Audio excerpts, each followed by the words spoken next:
Gawa. Hi guys! Andito nga po pala ako ngayon sa bahay ng kuya ko. Nag-extra lang po ako ng trabaho dito guys, tagahugas lang. Kasi kailangan ko po kasi pambili ng ulam guys. Kaya ito guys, extra muna ako ng paghuhugas ng mga plato nila. Kaya kung sino po yung magpapahugas ng plato dyan, available po ako guys. Kontakin nyo lang po ako. Alam nyo naman po yung aking Facebook account. Pwede po kayo sa akin mag-PM guys.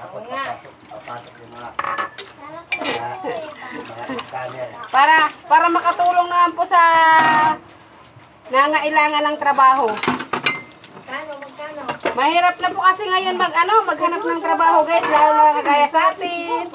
Majujunda na. Hindi na po basta-basta matanggap sa trabaho. Kaya dito po ako nag-extra ng trabaho guys. Hugas-hugas lang muna ng plato.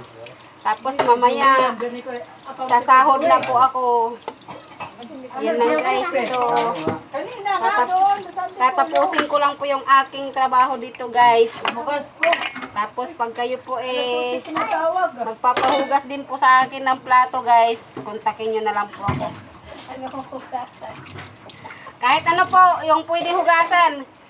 Kung gusto nyo, hugasan ko na rin po kayo. Ganun lang yun guys.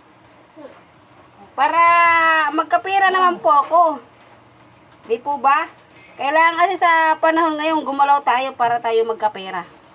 Kaya ito, extra muna ng paghuhugas ng plato guys. Guys. Diyan ako, pupuntahin ko kayo sa bahay. Wala yan, nandito ako sana butas eh. Siyempre, kailangan natin ayusin yung paghuhugas natin ng plato guys. Para maganda rin yung bigayan, di ba?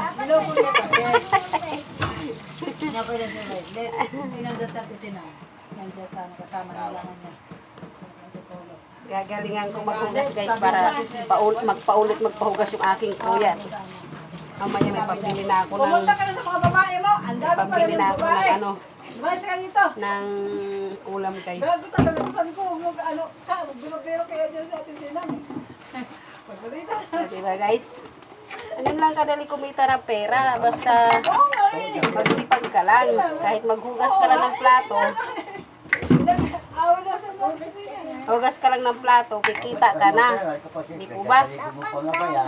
Oh. Lang pag naghuhugas ng plato. Dapat daw po, dahan-dahan lang pag naghuhugas ng plato, sabi ng pamangking ko guys. Dito ka be, kaway ka dun. Kaway ka. Ito nga ho pala yung pamangking ko. Tinuturuan niya kung paano maghugas ng plato. Kasi mas marunong daw po siya sa akin guys eh.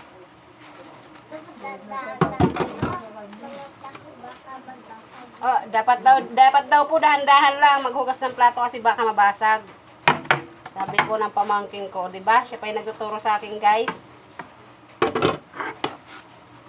So, ayun lang, guys. Thanks for watching. Bye-bye.